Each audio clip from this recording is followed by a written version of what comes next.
دنیا میں تاریخی اعتبار سے دو بڑے واقعات گزرے. ایک کہلاتا ہے واقعہ غدیر،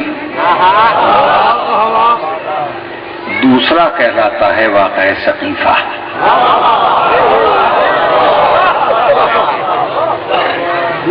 اس دنیا میں ہر کلمہ گو یا غدیری ہے یا ثقیفائی.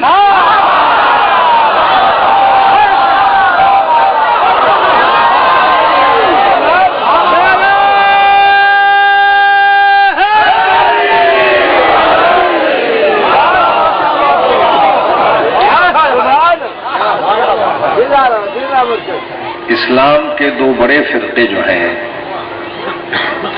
ان کے علماء سے میں نے پوچھا، برادران اہل سنت کے علماء سے پوچھا کیا غدیر کا واقعہ ہوا؟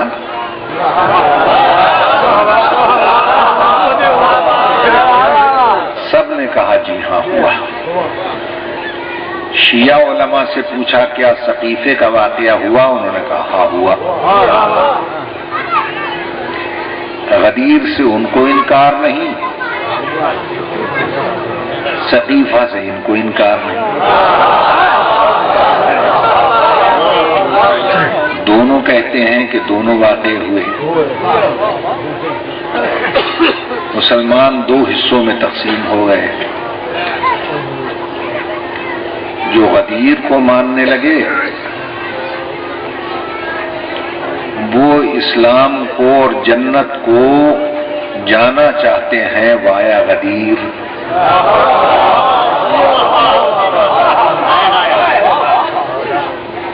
اور جنہوں نے ثقیفے کو مانا وہ پہنچنا چاہتے ہیں وایا ثقیفہ.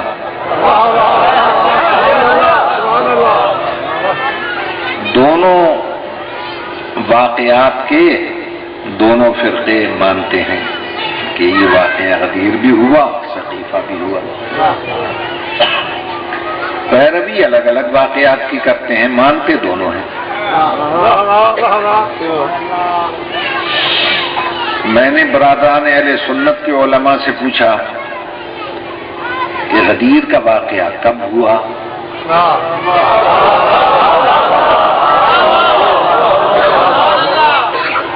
ان سب نے بالاتفاق فرمایا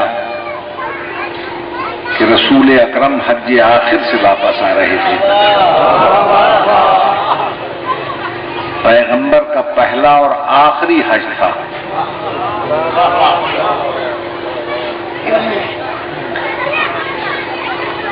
جب مقام غدیر خم پہ پہنچے تو جبریل آیت لے کر اتر آیا، یا ایھا الرسول بلغ ما انزل الیک من ربک فإن لم تفعل فما بلغت رسالہ واللہ یعصمک من الناس. اے میرے حبیب، جو حکم تیرے رب کی طرف سے تجھ پر نازل ہوا اس کو پہنچا دو.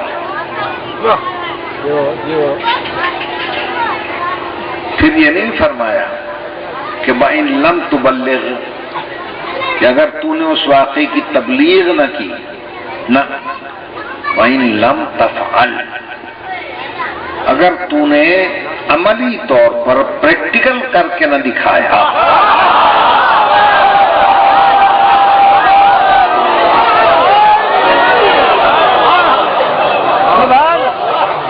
تو گویا رسالت کا کوئی کام ہی سر انجام نہیں.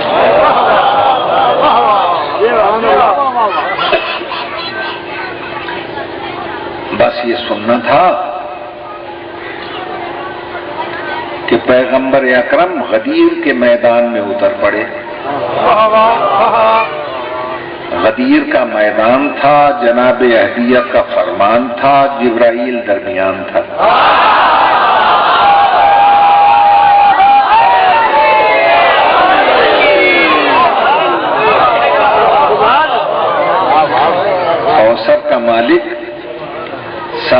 کوثر کا بازو پکڑ کر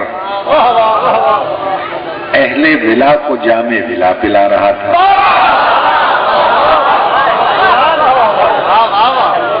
کوئی اس جام کو مست ہو کر پی گیا، کوئی آنکھوں میں آنکھیں ڈال کر پی گیا، کوئی دست بیعت بڑھا کے پی گیا، کوئی بخشن کی مبارکبادیں دے کے پی گیا،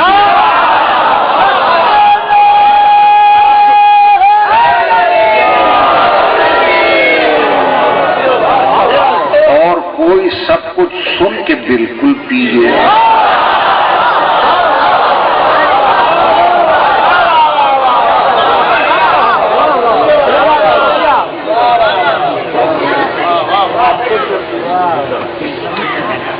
پینے پلانے کے پرانے عادی تھے.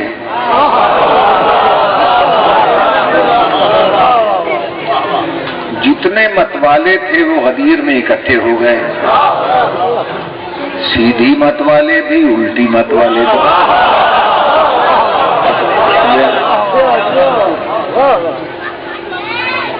توجہ ہے نا صاحبان؟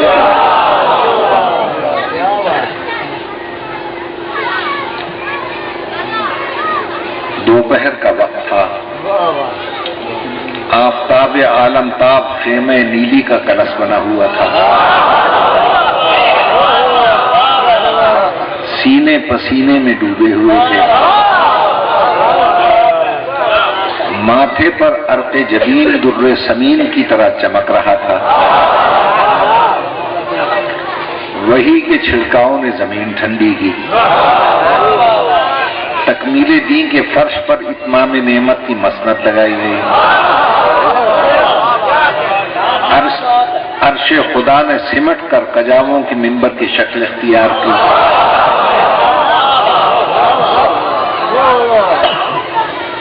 حاجیوں نے پیروں میں کپڑے لپیٹ رکھے تھے تاکہ پیروں میں گرمی سے چھالے نہ پڑ جائیں، مگر اعلان ولایت سے کسی کے پیر میں چھالے پڑ رہے تھے، کسی کے دل میں چھالے.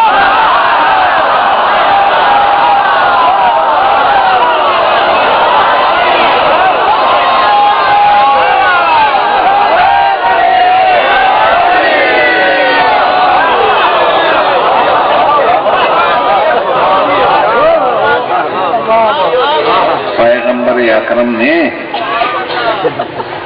اپنی حاکمیت کا سکہ جما کر ارشاد فرمایا، الا من کنت مولا ہوں،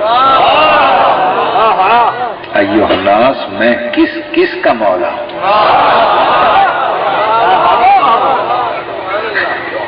دہن رسالت سے اس آواز کا نکلنا تھا کہ ذرہ ذرہ ناطقے کی زبان بن کے بولنے لگا. عرش و فرش نے کہا ہمارا مولا، زمین و آسمان نے کہا ہمارا مولا، انسانوں اور جنات نے کہا ہمارا مولا، بہار والوں نے کہا ہمارا مولا، پہاڑ والوں نے کہا ہمارا مولا، بقول علماء غار والوں نے کہا ہمارا مولا.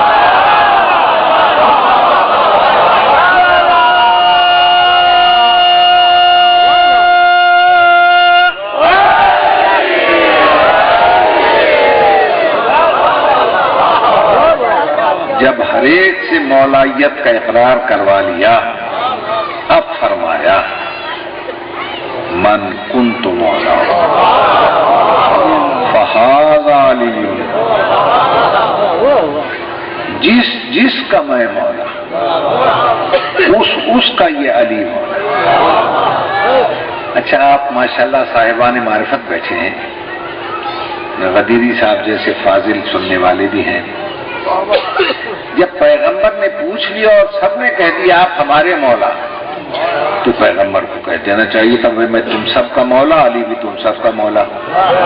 مگر پیغمبر نے پھر یہ کیوں کہا جس کا میں مولا.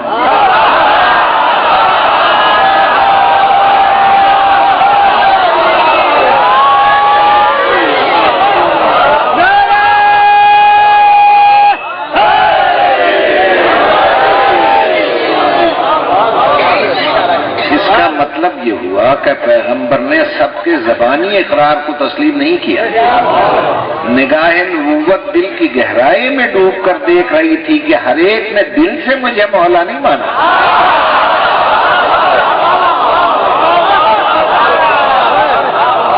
اسی لیے کہا کہ جس نے دل سے مانا ہے مجھے مولا، علی بھی اس کا مولا ہے. توجہ ہے نا صاحبانے کی؟ لو میرے محترم سامعین، جتنے اہل سنت علماء سے پوچھا انہوں نے کہا یہ واقعہ ہوا غدیر کا، اور اسی طرح ہوا جیسا میں نے سنا دیا آپ کو. شیعہ علماء سے پوچھا سقیفے کا واقعہ ہوا؟ ان کا ہاں ہوا. میں نے کہا وہ کب ہوا، کیسے ہوا؟ انہوں نے کہا کہ حضور اس دنیا سے رحلت فرما گئے،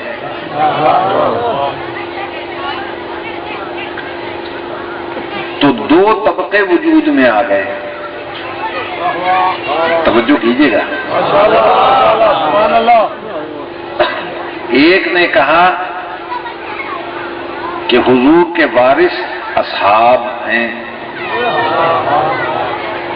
دوسروں نے کہا کہ نہیں آل محمد ہیں.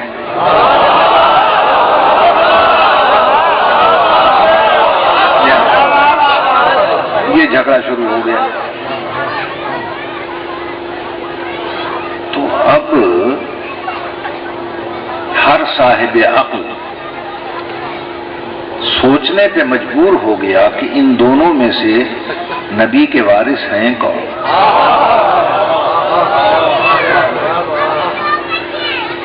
تو ہر پڑھا لکھا گبیڑ کرنے لگ گیا. گبیڑ جانتے ہو نا،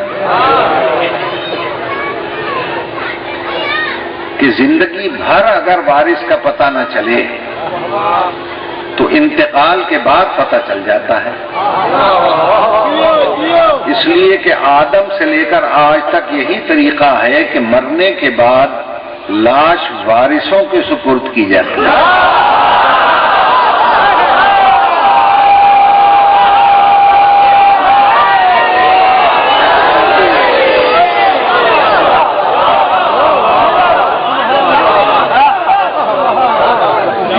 اسی پوائنٹ پر ہر مفکر یہ کہنے پر مجبور ہو گیا کہ اگر نبی کی لاش اصحاب کے حوالے ہوئی تو وہ وارث ہیں، اور اگر آل کے حوالے ہوئی تو وہ وارث ہیں.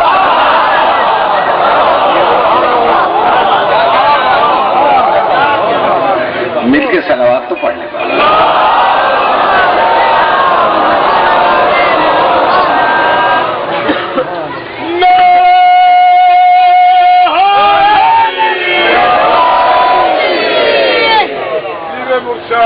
توجہ ہے نا صاحبان؟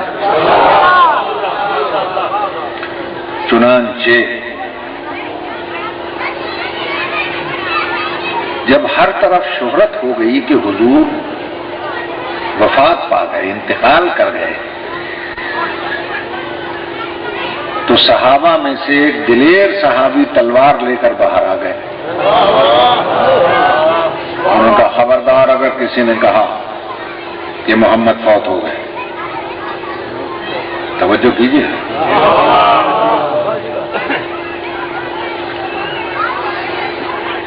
تو ان سے پوچھا گیا فوت نہیں ہوئے؟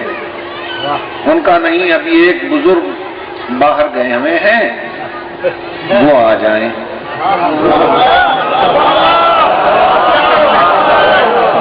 وہ دیکھ کر پھر جیسا کہیں ویسا مان لو.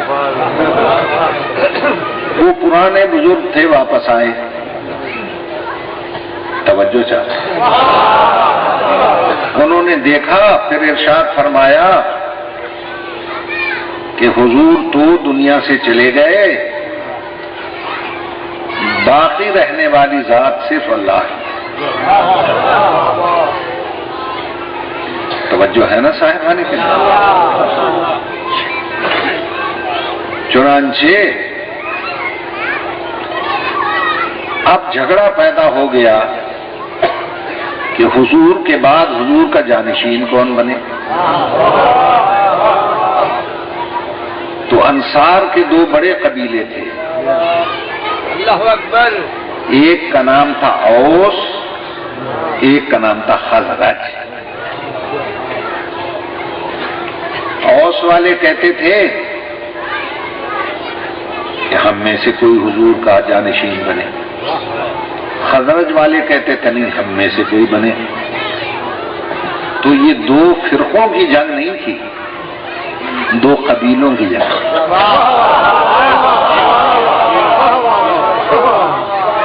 سبحان اللہ. توجہ کیجیے گا. سبحان اللہ.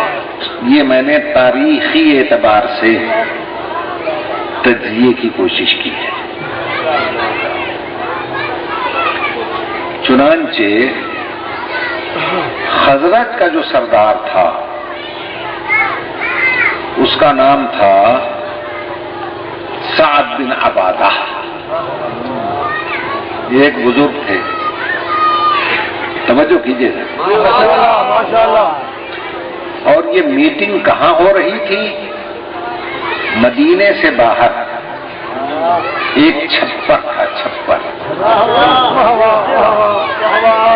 چھت کو کہتے ہیں عربی میں سقف، چھپر کو کہتے ہیں سقیفہ.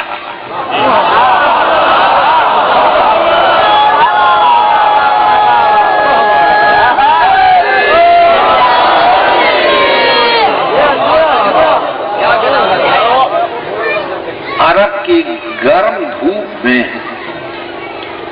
چلنے والے مسافر اس چھپر کے نیچے دوپہر کو ریسٹ کرتے تھے، آرام کرتے تھے. اور تاریخ طبری نے لکھا کہ جس چھپر کے نیچے لوگ دوپہر کو ریسٹ کرتے تھے، آدھی رات کو چور اور ڈاکو اس میں مال تقسیم کرتے تھے.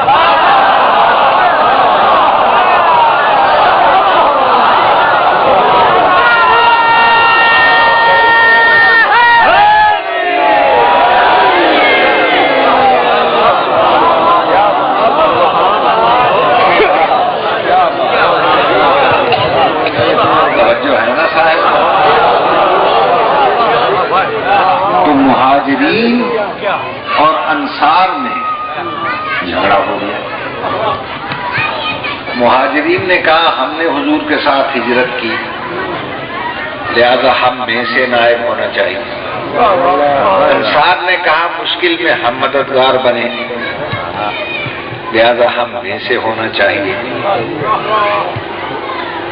چنانچہ ایک صاحب نے جلدی سے ایک بزرگ کے ہاتھ پہ بیعت کر لی.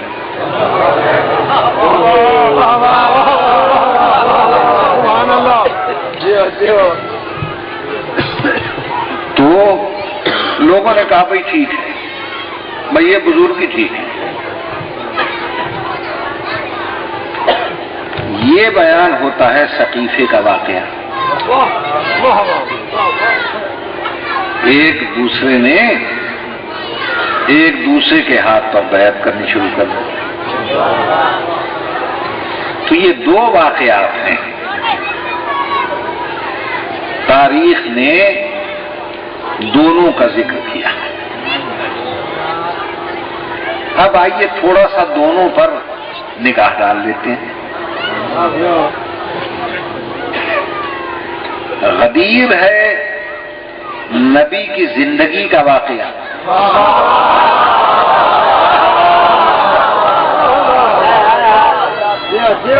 ثقیفہ ہے نبی کے بعد کا واقعہ. غدیر میں نبی بھی موجود ہے، وحی بھی آ رہی ہے. ثقیفہ میں نہ نبی ہے، نہ وحی ہے، نہ قرآن ہے. غدیر میں 1.25 لاکھ کا مجمع، ثقیفے میں چند 100 بھی پورے نہیں. کچھ وہ لوگ تھے جو تجارت کی غرض سے مدینے میں پھر رہے تھے، ان کو بھی پکڑ کر وہاں بٹھا لیا گیا۔ سبحان اللہ سبحان اللہ۔ سقیفہ میں نہ نبی ہیں نہ علی ہیں نہ سلمان ہے نہ بوذر ہے نہ قمبر ہے نہ حذیفہ یمانی ہے، اور غدیر میں کوئی ایسا نہیں ہے جو نہیں ہے۔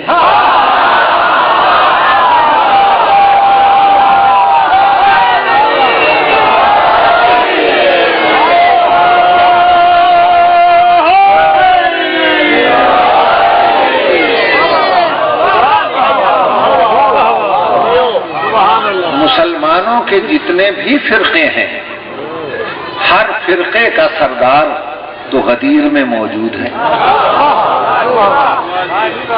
سمجھ میں نہیں آتا کہ غدیر سے منہ موڑنے والا کس فرقے میں شامل ہوگا۔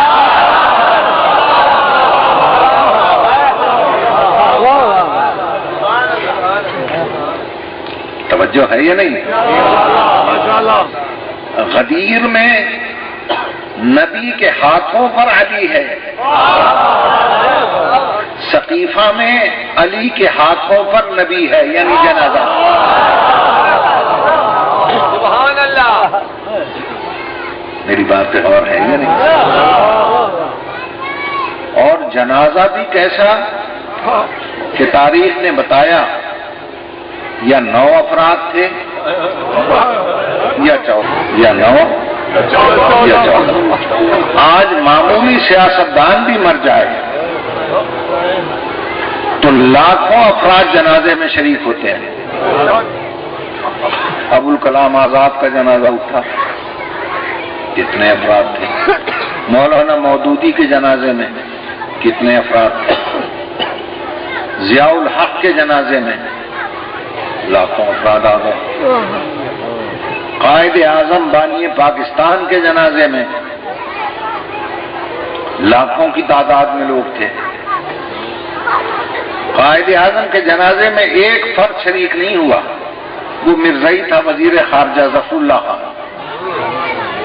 تو مولانا اعتصام الحق تھانوی سے لے کر سب نے فتویٰ دیا، جس نے قائد اعظم کی جنازہ نہیں پڑھی یہ مسلمان نہیں ہے، کافر ہے۔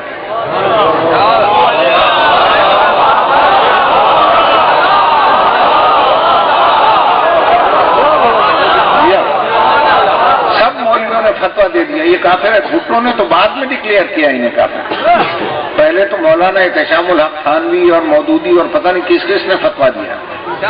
تو میں انہی مولویوں کی روح سے پوچھتا ہوں، خود تو دنیا سے تشریف لے گئے، کہ اگر بانی پاکستان کی نماز جنازہ میں نہ آنے والا کافر ہے تو بانی دین و ایمان کی نماز جنازہ چھوڑنے والا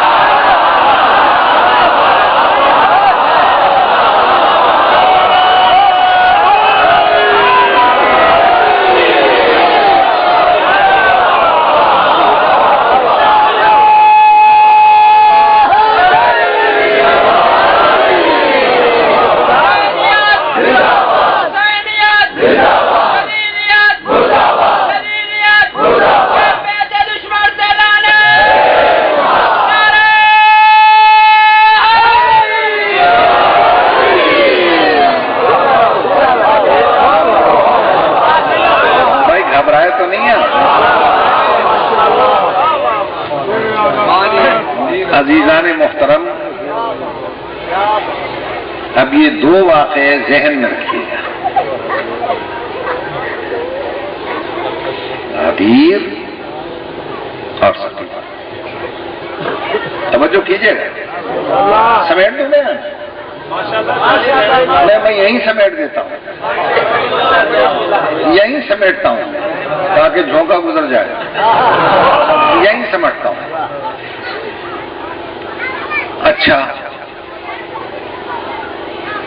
غدیر میں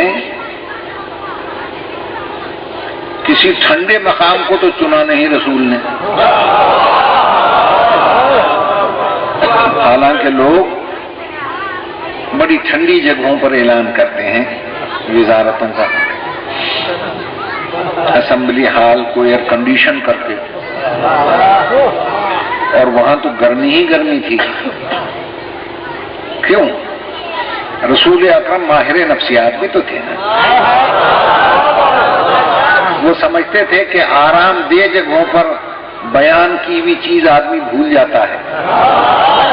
تکلیف دہ چیز جب تک تکلیف یاد رہتی ہے وہ چیز بھی یاد رہتی ہے.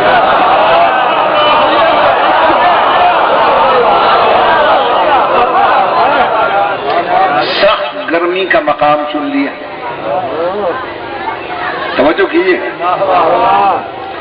اچھا پھر نبی اگر چاہتے تخت طاؤس منگوا لیتے, چاہتے تو جنت سے تخت منگوا لیتے. یہ اونٹ کے پالانوں کا ممبر کیوں بنا دیا بھائی؟ توجہ. غدیری صاحب جب جلسہ کرواتے ہیں نا اپنا تو ہر پڑھنے والے کو جلدی ہوتی ہے. کہتے ہیں سائیں پہلے میں نے پڑھن دیو, میں فلانی جاتے ہیں پڑھنا. یہ بیچارے پہلے تو ٹالتے رہتے ہیں, پھر کہتے ہیں اچھا ون یوں اکٹھے پڑھ.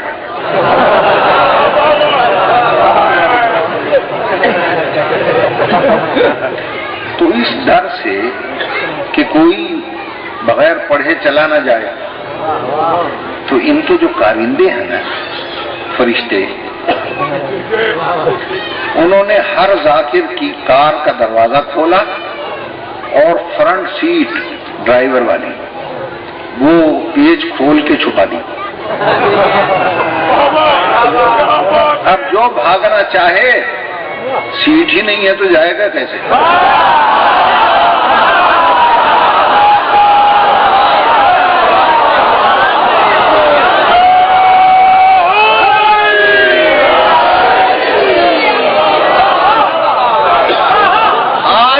چلا کہ انہیں غدیری کیوں کہتے ہیں. انہوں نے یہ مسئلہ غدیر سے لیا. رسول نے کہا جب بھی کسی سے پوچھا گیا اور پوچھا جائے گا وہ کہے گا جناب میں جلدی میں تھا چلا آیا, میں نے فرمان سنا ہی نہیں. تو رسول نے ان کی سواریوں کو سیٹیں اکٹھی کر کے اس پر کھڑے ہو گئے تاکہ نہ سیٹ ملے نہ یہ جائیں.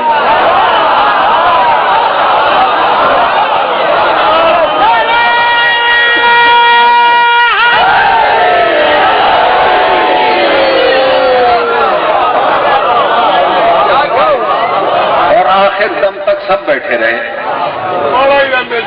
توجہ ہے یا نہیں صاحب؟ تو یہ واقعہ آج تک یاد ہے لوگوں کو.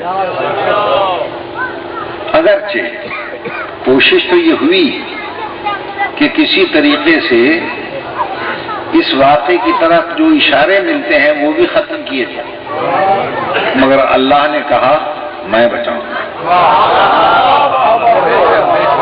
میں بچاؤں گا. غدیر قم میں اعلان ولایت کے بعد سرکار دو عالم نے ظہر اور عصر کی نماز ملا کر پڑھائی.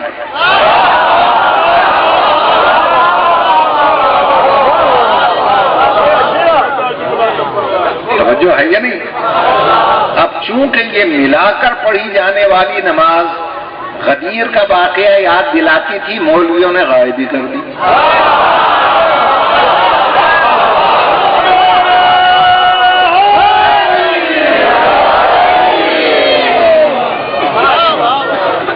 توجہ ہے نا صاحبہ؟ لیجئے ان کے فرمان پر میں نے 2-4 لفظیں اور بیان کر دی, اب میں سمیٹ دیتا ہوں یہ بیان. غدیر سے چلی امامت, سقیفہ سے چلی خلافت,